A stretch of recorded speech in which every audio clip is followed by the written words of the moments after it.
All right, everybody, I think we're going to go ahead and get started. I know the wind's blowing a little bit. I hope you can hear me. I've never been accused of being quiet, so we should be all right. My name is Brent Wright, and I'm a captain with the police department, and I want to start by just thanking everyone for coming out today. I think this might be our largest turnout. I think this is the 8th year that we've been doing this, and it's just amazing the turnout that we have, so thank you. I do want to recognize a few people in the crowd. For starters, we have Pam Odell and her husband Mike Dupont. Pam is a granddaughter of Craig Bracken. We also have Chris and Anna Scholes. Chris is a grandnephew of Officer Bracken. We also have members of all 3 Rotary clubs in attendance, partners in the Twin Falls Sheriff's Office, the fire department, and then we also have some out-of-state guests, so thank you. Thank you for being here. So, kind of the order of events, I'm going to read the reading of the event, and then followed by that, we're going to have a radio call that is going to go right after that, the last call. And then obviously afterwards at 1 o'clock, we're having an unveiling at the police department of Officer Bracken's uniform and a display case. So I'm sure we'll remind you again at the end, but I'd like to extend an invitation for everybody to go to that as well. Can everybody hear me okay?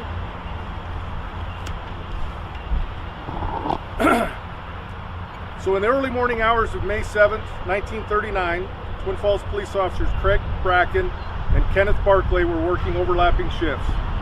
At about 1:45 a.m., Danny Williams, age 19, and William Hale, age 29, stole an automobile in downtown Twin Falls that a Mr. Spencer Robinson owned.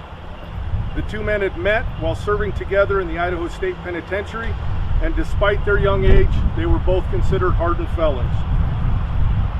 At about 2:15 that morning, Williams robbed the home service station, which was located at Addison Avenue West, 1 mile west of Twin Falls, essentially out by the old hospital. Williams used a nickel-plated handgun and took $61.70 from the owner, G.W. Tarr, while Hale remained in the stolen car. Tarr immediately called the Twin Falls Police Department, where Bracken and Barclay were taking the stolen vehicle report from Robinson. Tarr told the desk sergeant that the bandits were headed west and back into Twin Falls. Accompanied by Robinson in the back seat of their patrol car, Bracken and Barclay left to intercept them. On the way, Robinson informed the officers that he had a loaded .38 handgun in the car. As the officers neared West 5 Points, they pulled in behind the vehicle as it turned south on Washington Street, and both vehicles came to a stop midway in the 400 block of 4th Avenue West. By all accounts, the next series of events happened very quickly. As Officer Bracken approached the vehicle on the passenger side, and Barclay on the driver's side, as Officer Bracken got to the rear of the patrol car, he said, "Sit still, boys. We're the police." Barclay then heard shouting from the car, saw movement near the passenger side door, and observed a handgun in the driver's hand pointed directly towards Officer Bracken. Just then, Bracken started to open the passenger's door, and Williams fired 4 shots from a .38 caliber Harrington and Richardson revolver towards Bracken from inside the car. One round struck Bracken in the left side of his chest, and he fell to the ground. Bracken was able to return fire, firing 3 times at Williams. Officer Barclay quickly fired into the car, striking the driver, Hale, in the head. Barclay watched him slump down into the seat, and as he moved forward, he saw Williams exit the car from the passenger side door and flee across the street. Barclay fired his 5 remaining rounds at Williams as he disappeared in the dark between 2 houses. He then quickly turned his attention to his partner, who shouted, "Get that man, Ken, he shot me." As all of this was occurring, the gas station owner, Mr. Tarr, along with Twin Falls County Sheriff Art O. Parker, arrived on scene. Barkley and Robinson loaded Bracken into Tar's vehicle, and Robinson was directed to drive the wounded officer to the hospital. Barkley directed Tar to drive Parker's car to the police station to report what had happened. Barkley then approached the stolen car and observed Hale slumped down in the front seat, presumably dead. Barkley and Parker then heard someone yell for help from the area in which Williams had fled. They went into the houses and discovered the wounded Williams as he was attempting to crawl away. It was later determined that Barkley's rounds had struck Williams in the hip and the stomach. Barkley and Parker moved Williams to the curb, recovered the stolen gun and most of the money from the robbery.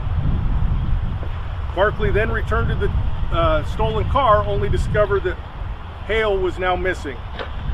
It was later determined that Hale had been knocked unconscious from a grazing wound to his head and had woken up just as Williams had been captured. He snuck away from the scene and returned to his motel room in downtown Twin Falls.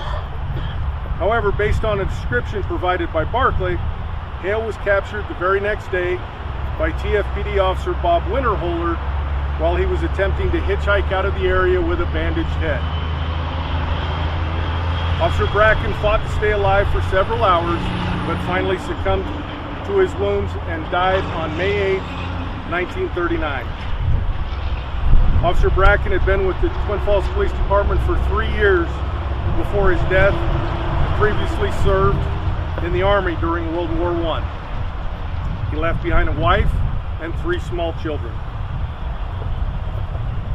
William Hale was later convicted of armed robbery, and Danny Williams was convicted of armed robbery and the murder of Officer Bracken. Bracken and Barkley were both posthumously awarded the Department's Medal of Valor in 2000 and 2011.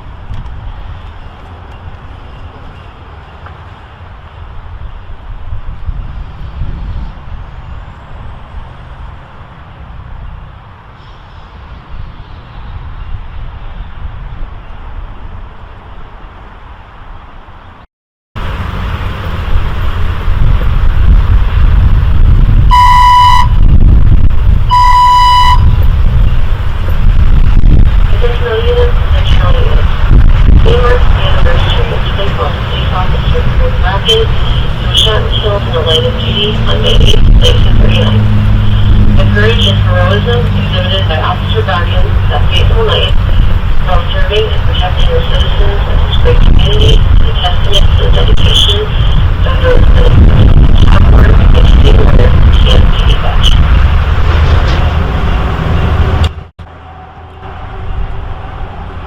Okay, folks, that concludes our ceremony. Chief, did you want to talk about the 1 o'clock? Folks, if you don't mind joining us at 1 o'clock for the unveiling of the uniform, we really